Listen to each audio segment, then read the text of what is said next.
Someone says something. And suddenly you're furious. Or hurt. Or defensive. The reaction is instant. Automatic. You didn't choose it. It just happened. Later, you think about it. And you're confused. Why did I react so strongly? It wasn't that big a deal. But in the moment, it felt huge. It felt personal. It felt like everything. That's a trigger. And everyone has them. Today we're talking about understanding your triggers. What they are. Where they come from. And why recognizing them changes everything. Let me start with a definition. A trigger is something that sets off a strong emotional reaction. Disproportionate to the actual situation. Someone interrupts you in a meeting. You feel rage. Someone doesn't text back. You feel abandoned. Someone gives you feedback. You feel crushed. The reaction doesn't match the event. That's how you know it's a trigger. But here's what's important. Triggers aren't random. They're not weaknesses. They're information. They're pointing to something deeper. Something unresolved. Something that needs attention. Most people try to avoid their triggers. Or suppress them. Or pretend they don't exist. But self-aware people do the opposite. They investigate. They ask why. They use triggers as doorways to understanding themselves. So what actually happens when you get triggered? Let's look at the science. Your brain has an almond-shaped structure called the amygdala. It's part of your limbic system. Your emotional center. The amygdala's job is to detect threats. To keep you safe. It constantly scans your environment for danger. When it detects something it interprets as threatening, it triggers a response. Fight. Flight. Or freeze. This happens before your thinking brain, your prefrontal cortex, has time to evaluate the situation. So you react. Instantly. Without conscious thought. Your amygdala has hijacked your response. Daniel Goleman calls this an amygdala hijack. Your emotional brain overrides your rational brain. This made sense when humans faced actual physical threats. Lions. Predators. Real danger. But now, the threats aren't lions. They're emails. Comments. Situations that trigger old wounds. But your amygdala doesn't know the difference. It just knows something feels dangerous. And it reacts. This is why triggers feel so overwhelming. You're not just responding to what's happening now. You're responding to everything this reminds you of. Let me give you an example. You're in a conversation. Someone raises their voice slightly. And you shut down completely. The current situation doesn't warrant that response. But something in your past does. Maybe you grew up with a parent who yelled. Yelling meant danger. Your child brain learned to shut down to stay safe. Now, decades later, any raised voice activates that same response. Your amygdala recognizes the pattern. And responds the same way. You're not actually in danger. But your nervous system thinks you are. So it protects you the way it learned to protect you then. This is how triggers work. They're not about now. They're about then. Old patterns activated by new situations. Psychologists call this emotional dysregulation. Your response doesn't fit the present moment. Because you're responding to the past. So how do you understand your specific triggers? It starts with noticing patterns. When do you react strongly? What situations set you off? What do they have in common? Maybe it's criticism. Any feedback feels like an attack. Maybe it's being ignored. Any delayed response feels like rejection. Maybe it's feeling controlled. Any suggestion feels like a demand. Maybe it's conflict. Any disagreement feels threatening. Notice the patterns. Write them down. Be specific. When someone gives me constructive feedback, I feel defensive and ashamed. When someone doesn't respond to my message quickly, I feel anxious and abandoned. When someone tells me what to do, I feel angry and resistant. These patterns reveal your triggers. And triggers reveal your wounds. Because here's the truth. Triggers are usually rooted in unmet needs. Or past pain. Or core beliefs formed early in life. If you're triggered by criticism, maybe you internalize the belief that mistakes mean you're worthless. If you're triggered by being ignored, maybe you learned that love is conditional on getting attention. If you're triggered by being controlled, maybe autonomy was taken from you and you swore you'd never allow that again. These aren't facts. They're beliefs. Formed when you were young. When your brain was developing. When you didn't have the capacity to process things rationally. But those beliefs are still there. Operating in the background. Influencing your reactions. This is why understanding triggers requires going deeper. Not just identifying what triggers you. But why? Let me introduce you to the ABC model. From cognitive behavioral therapy. It helps map triggers.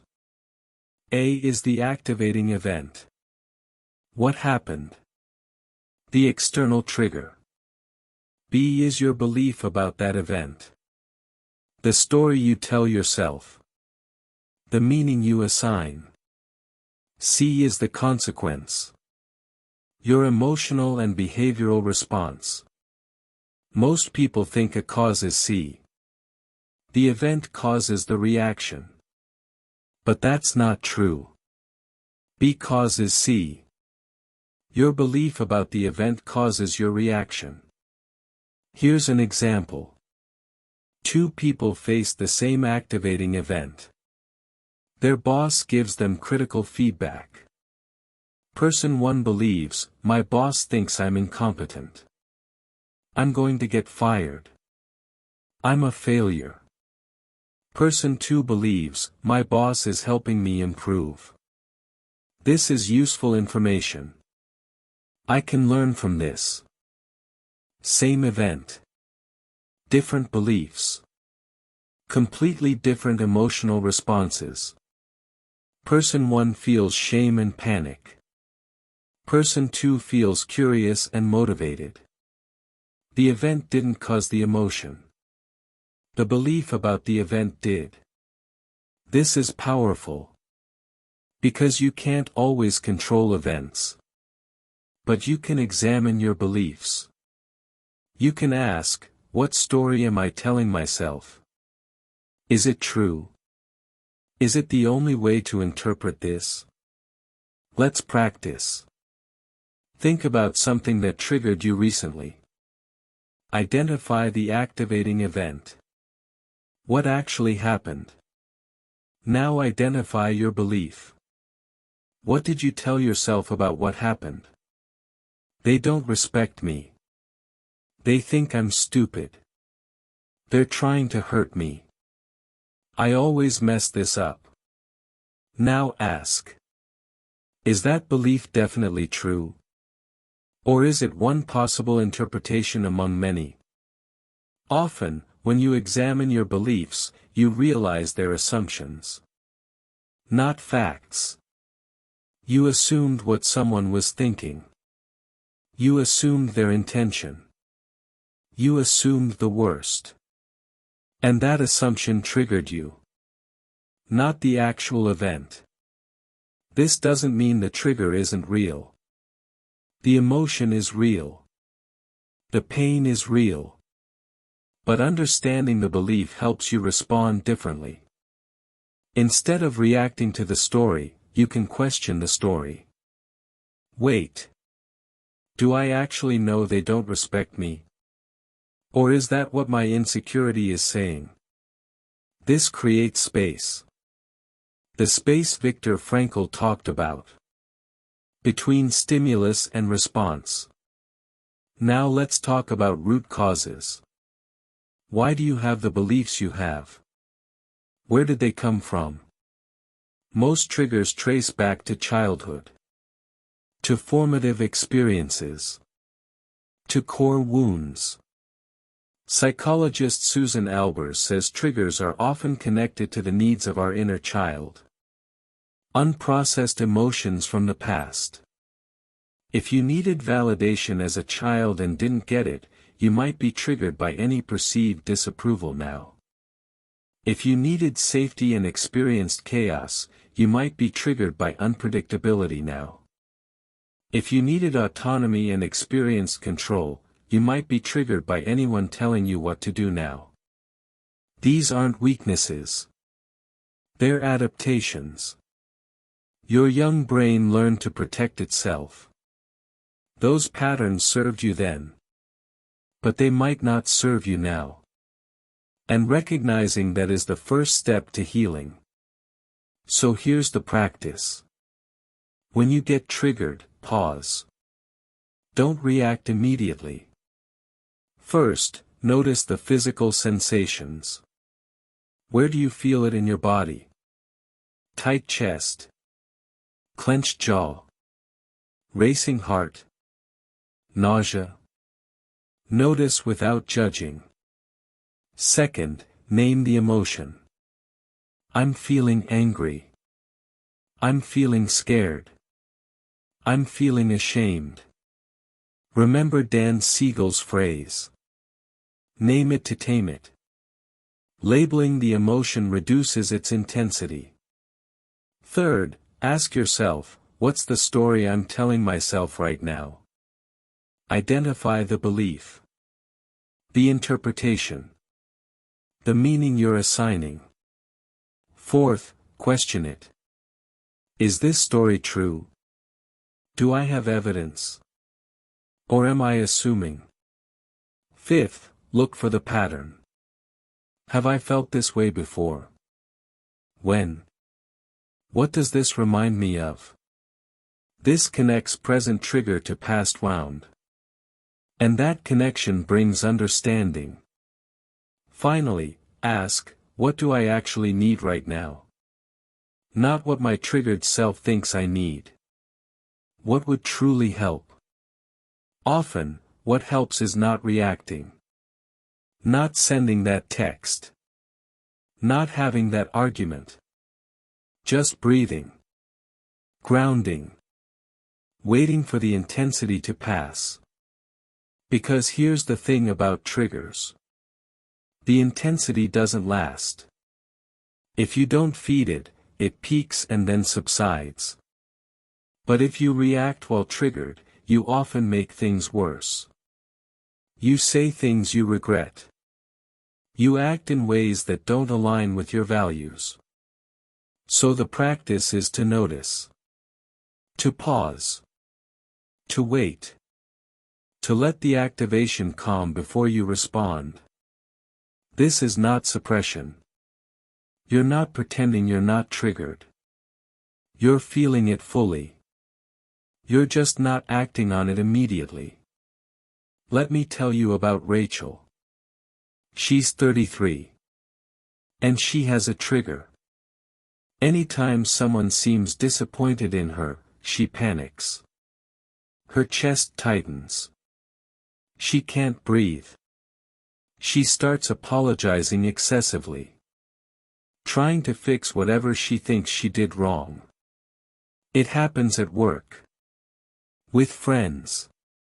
In relationships. Constantly. Rachel decided to investigate. She started journaling every time she felt triggered. She noticed the pattern. The belief was always the same. If they're disappointed, they'll leave me. That belief traced back to childhood. Her father was emotionally distant. Only showed affection when she achieved something. Withdrew when she made mistakes. Child Rachel learned. Disappointment equals abandonment.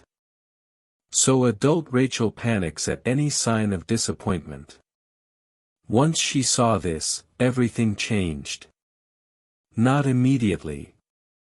But gradually. When someone seemed disappointed, she still felt the panic. But now she recognized it. There's the old wound. My child self is scared of being abandoned. She could separate past from present. My boss giving me feedback is not my father withdrawing love. This didn't make the trigger disappear. But it gave her choice. She didn't have to react automatically. She could breathe. Ground herself. Remind herself. I'm safe. This person is not my father. Feedback is not abandonment. Over time, the intensity lessened. The trigger still appeared. But it didn't control her anymore. That's the goal. Not to eliminate triggers. But to understand them. To separate past from present. To respond consciously instead of react automatically. Here are some practical tools for working with triggers. First, keep a trigger journal. When you get triggered, write it down. What happened? What did you feel? What did you believe? Look for patterns over weeks and months. Your triggers will reveal themselves. Second, rate the intensity. On a scale of 1 to 10, how triggered were you? This helps you see which triggers are most powerful. Those are the ones that need the most attention. Third, identify your physical signs. How does your body signal you're triggered? For some people it's tension. For others it's heat. Others feel numb. Know your signs. They're early warning systems. Fourth, create a grounding practice. When triggered, what brings you back to the present? Deep breathing. Counting. Noticing 5 things you can see. Find what works. Use it. Fifth, work with a therapist if triggers are severe. Especially if they're rooted in trauma. PTSD, childhood abuse, significant loss. These create triggers that need professional support to heal. Sixth, practice self-compassion. Don't shame yourself for having triggers. Everyone has them. They're not character flaws. They're parts of you that need understanding. Not judgment. Finally, give yourself time. Healing triggers is not quick. It's gradual. Layer by layer.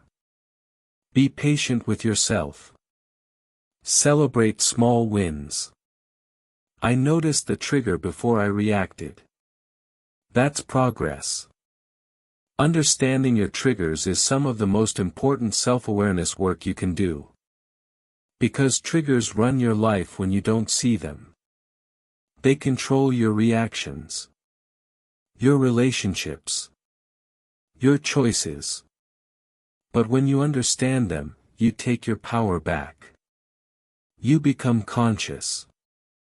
You get to choose. In the next video, we'll talk about values. The gap between what you say matters and how you actually live. But understanding triggers is essential first. Because triggers often reveal misaligned values. For now, start noticing. When do you react strongly? What sets you off? Don't judge it. Just observe. With curiosity. With compassion. Your triggers are trying to tell you something. Listen to them. They're showing you where you're still hurting. Where you still need healing. Where you still need to grow. And that information is valuable. That information sets you free. I hope this video brought you something meaningful.